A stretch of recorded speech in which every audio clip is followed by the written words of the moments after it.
محترمہ فرزانہ اعجاز صاحبہ کے اردو کہکشاں چینل میں خوش آمدید۔ پیش ہے ہماری نئی پیشکش سچی کہانی ٹیک آف۔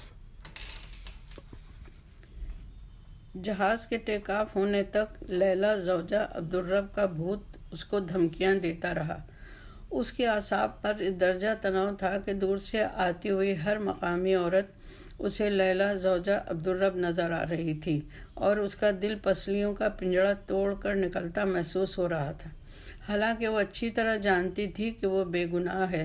اپنے دل اور اپنے ضمیر اور سب سے بڑھ کر اپنے پیدا کرنے والے خدا کی عدالت میں وہ مجرم نہیں، ملزم اور مظلوم لکھی جا رہی ہے، لیکن خدا ہی کی بنائی ہوئی دھرتی پر بسی محض ایک جاہل عورت کا خوف کا شکنجہ اسے اپنے گرد اب بھی تنگ ہوتا محسوس ہو رہا تھا۔ 15 سال میں کمائی ہوئی تمام دولت بے وقت محسوس ہو رہی تھی اور وہ چاہ رہی تھی کہ آج کسی طور اس کے پر لگ جائیں اور وہ اڑ کر اپنے دیس، اپنے ملک، اپنے گھر پہنچ جائے۔ لیکن اب کہاں بھلا ایسا ممکن ہے؟ یہ بھی کوئی نبیوں ولیوں کا زمانہ ہے کہ جب کبھی کبھی خدا اپنی لاٹھی گھما کر دودھ کا دودھ اور پانی کا پانی علیحدہ کر دیا کرتا تھا۔ جیسے ہی جہاز نے بلندیوں کی طرف پرواز کی اور کچھ دیر بعد کھڑکی سے زمین کی طرف جھانکتے ہوئے سوکھے پہاڑوں کا وجود، پتھریلی زمین کی بل کھاتی ہوئی چکنی سڑکوں کا جال ننا منا ہوتے ہوتے فقط ایک نقطہ رہ گیا تو سلیمہ نے لمبی سانس لی اور اپنی بھیگی ہوئی ہتھیلیوں کو دوپٹے کے پلو سے صاف کیا، جیسے اس کے ہاتھ بھیگے ہوں اور اس نے ابھی ابھی دھوئے ہوں۔ سیٹ کی پشت سے ٹیک لگا کر اس نے گزشتہ 15 سالوں کا جائزہ لینا شروع کیا۔ گزرے ہوئے قیمتی 15 سال، جب اس نے دولت تو بے شک حاصل کی تھی، لیکن اپنی تمناؤں، آرزوؤں اور ہمکتے مچلتے ہوئے تمام تقاضوں کو دل کی زمین میں دفن کر کے۔ سلیمہ نے ایک ضرورت مند گھر میں آنکھ کھولی تھی اور ہمیشہ اپنی ماں کو دوسروں کی چاکری اور باپ کو نوکری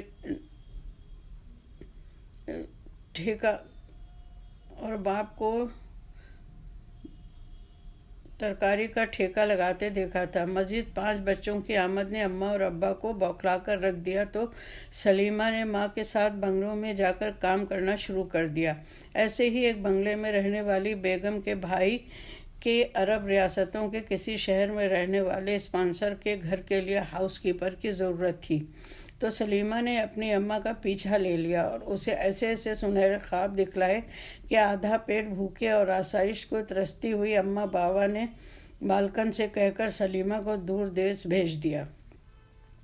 سلیمہ کی عمر ہی کیا تھی، محض 20 سال۔ ابھی تو اماں نے اس کے رشتے کی فکر بھی نہیں شروع کی تھی۔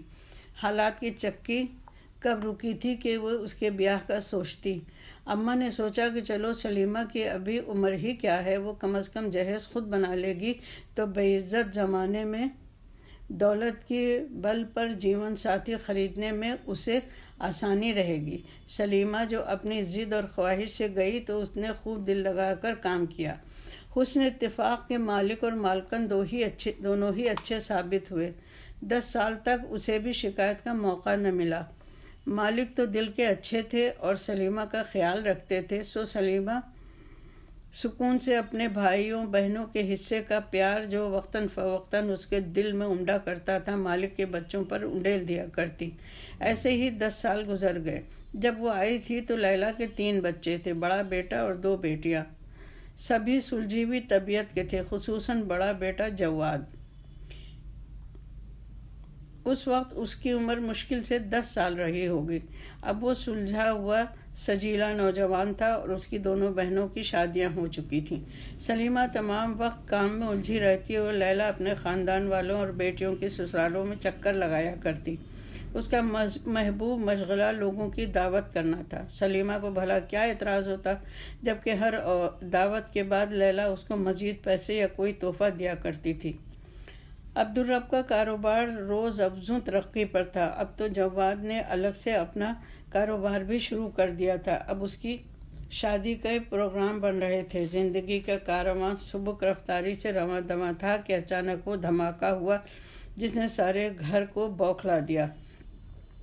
حالانکہ بات تو کچھ ایسی انوکھی نہیں تھی، آس پاس ہوتا ہی رہتا تھا، مگر یہ خبر تو لیلا کو نہ تھی کہ کبھی وہ خود اس کی زد میں آ جائے گی۔ عبدالرب اپنے کسی کام سے بمبئی گیا تو اپنے ساتھ ایک عدد دلہن بھی اپنے لیے لیتا آیا۔ تو وہ اکثر اپنے کام سے بمبئی جایا کرتا تھا، مگر کسی کو کیا خبر تھی کہ پس پردہ کیا ہے۔ سب تو کاروباری سفر ہی سمجھا کیے۔ عبدالرب نے نئی نویلی دلہن کے لیے اسی وسیع و عریض بنگلے کا آدھا حصہ سجا دیا اور اپنے اوقات کو انصاف کے ساتھ دونوں بیویوں میں تقسیم کر دیا۔ اس کی نئی دلہن قمر، جس کے سجنے سنورنے اور ناز اٹھوانے کے دن تھے، بمبئی کی کسی کم حیثیت طبقے سے تعلق رکھتی تھی اور عبدالرب نے بھاری مہر دے کر اسے حاصل کیا تھا۔ قمر نے بھی اپنی ماں باپ اور بھائی بہنوں کی بہتر مستقبل کے لیے اپنی سے دگنی عمر کے مرد کی سنگت قبول کر لی تھی، اور اب وہ محسوس کر رہی تھی کہ عیش و آرام کے ساتھ ساتھ اچھے مزاج کے شوہر کے ساتھ اس کی زندگی اچھی ہی گزر جائے گی، بہت سی دوسری عورتوں سے 1000 گنا بہتر زندگی، جو اس کے اپنے ملک و شہر میں ناکام ازدواجی زندگی کا رونا رویا کرتی ہیں۔ لیکن اس کو لیلا عبدالرب کے دل میں بھڑکتی آگ اور اس کے تن بدن سے اٹھتے شعلوں کا قطعی اندازہ نہ تھا۔ وہ تو عبدالرب کی پناہ میں اپنے کو بہت محفوظ سمجھ رہی تھی۔ وہ سوچا کرتی کہ بھلا اس نے لیلا کا کیا بگاڑا ہے جو وہ اس سے بدظن ہوگی۔ ہاں، اگر وہ بدظن ہو تو عبدالرب سے ہو، پھر بھلا قمر کا اپنا کیا قصور؟ اگر آج وہ اس جگہ نہ ہوتی تو کوئی نرگس، کوئی زہرا بھی ہو سکتی تھی۔ اس گھر میں اس کی موجودگی اس کی اپنی مرضی، اپنی خواہش سے نہیں، بلکہ عبدالرب کی خوشی سے ممکن ہوئی تھی۔ سو عبدالرب جانے اور لیلا۔ اکثر وہ عبدالرب کے ساتھ لیلا کے پاس بھی آتی جاتی رہتی اور کبھی تنہا بھی۔ اپنے مجازی خدا کے ساتھ قمر کو دیکھ کر لیلا پر جو کچھ گزرتی ہوگی وہ تو صرف لیلا ہی جان سکتی تھی۔ قمر عمر میں لیلا کی بڑی بیٹی سے بھی چھوٹی تھی۔ اس کی بڑی بیٹی 2 بچوں کی ماں تھی اور قمر کا تو ابھی ماہ وصل ہی ختم ہوا تھا۔ رات کے سناٹے میں قمر اور عبدالرب کی دبے دبے قہقہے اور سویرے نئی نویلی شادی شدہ جوڑے کی انکہی کہانیاں لیلا کے دل میں جو آگ بھڑکا رہی تھی، اس کا اندازہ کبھی کبھی سلیمہ کو ہو جاتا تھا۔ وہ لیلا کے لیے تو پوری ہمدردی رکھتی تھی اور سوچا کرتی تھی کہ مالک نے ایسا کیوں کیا۔ اسے کیا خبر تھی کہ مرد ایسے تماشے اپنی ذاتی جوانی کا بھرم رکھنے کے لیے اکثر دکھاتے ہیں۔ ایک روز جبکہ لیلا کی طرف عبدالرب کا قیام تھا، ناشتے کی میز پر عبدالرب نے لیلا کا ہاتھ تھام کر کہا، جواد، بہت خوشی کی خبر ہے۔ قمر، امید سے ہے۔ یہ خوشی کی خبر لیلا نے کس انداز سے سنی، سلیمہ کو کچھ اندازہ نہ ہو سکا، لیکن عبدالرب کے جاتے ہی لیلا نے دھاڑے مار مار کر رونا شروع کر دیا۔ آج اسے اپنا سب کچھ ختم ہوتا ہوا محسوس ہو رہا تھا۔ وہ سوچ رہی تھی کہ 9 بچوں کی ماں میں ابھی اتنا دم خم ہے کہ وہ 3 بچے اور پیدا کر سکتی ہے۔ پھر عبدالرب نے ایسا ستم کیوں ڈھایا؟ آج وہ رو رو کر بے حال ہو رہی تھی، اسے اپنے اوپر کچھ اختیار نہیں رہا تھا۔ سلیمہ نے اسے چپ کرانے کی بہت کوشش کی، لیکن آج وہ اس کی پرانی والی مالکن لگ ہی نہیں رہی تھی۔ عورت کی انا پر جب کاری ضرب پڑتی ہے تو وہ برسوں سنبھل نہیں پاتی ہے۔ آج لیلا کا یہی حال تھا۔ عبدالرب نے جاتے جاتے لیلا سے کہا تھا کہ سلیمہ کو ادھر قمر کے پاس بھجوا دو اور تمہارے لیے نئی ملازمہ آج ہی آ جائے گی۔ سلیمہ قمر کی ہم زبان ہے، ہم وطن ہے، اس لیے قمر کو آسانی رہے گی۔ تم بھی فکر نہ کرو، میں سب بندوبست کر رہا ہوں۔ عبدالرب کا فیصلہ سلیمہ نے بھی سن لیا تھا۔ وہ اپنی مالکن کو بھی چھوڑنا نہیں چاہتی، لیکن وہ مجبور تھی۔ دوسری ملازمہ کے آتے ہی سلیمہ قمر کی طرف چلی گئی۔ قمر پر تو جیسے بہار آئی ہوئی تھی۔ آرام و آسائش نے تو اس کا حلیہ ہی بدل دیا تھا۔ پھر شوہر کی وارفتگی اور ایک شوہر کو شکست دینے کا غرور اسے بڑا سرور بخش رہا تھا۔ کبھی کبھی وہ سلیمہ سے لیلا کے بارے میں بات کرتی، سلیمہ اس کی تعریف کرتی اور دکھے دل سے لیلا کے حق میں فیصلہ کرتی جاتی۔ ادھر لیلا کی زندگی کانٹوں پر بسر ہو رہی تھی۔ وہ سوچتی عبدالرب نے اس پر یہ ستم کیوں کیا؟ کئی ماہ بیت گئے، یہی حال رہا اور عبدالرب قمر کو پلکوں پر سجا کر رکھتا رہا۔ وقت اپنی رفتار سے آگے بڑھ رہا تھا اور قمر کو 6واں مہینہ لگ چکا تھا۔ عبدالرب اپنے کاروبار کے سلسلے میں کل ہی کہیں باہر گیا تھا۔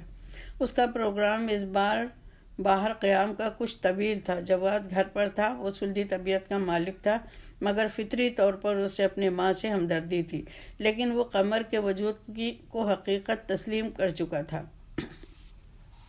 عبدالرب کی غیر موجودگی میں قمر کی خیر خیریت کو کبھی ادھر آ جایا کرتا اور سلیمہ سے بھی حال چال پوچھ لیا کرتا تھا۔ شام کا دھندلکا پھیل رہا تھا۔ سلیمہ سامنے بازار تک کسی کام سے گئی تھی۔ وہ واپس آئی تو اس نے قمر کے کمرے سے ملحق باتھ روم سے اس کی ہلکی ہلکی کراہ سنی تو بے اختیار دوڑ کر اندر چلی گئی۔ قمر کی حالت خراب تھی۔ اس کا چہرہ بالکل زرد ہو رہا تھا اور وہ کمر پکڑے دوڑی ہوئی جا رہی تھی۔ سلیمہ گھبرا گئی اور چیختی ہوئی لیلا کو بلانے بھاگی۔ اس نے حیرت سے دیکھا کہ لیلا پر اس خبر کا کچھ اثر نہ ہوا اور وہ منہ موڑے کھڑی رہی۔ سلیمہ نے بے تحاشا لیلا کو جھنجھوڑ دیا، لیکن لیلا نے اسے جھڑک دیا اور کہا وہ کیا کر سکتی ہے، اگر کوئی مر رہا ہے تو مرے۔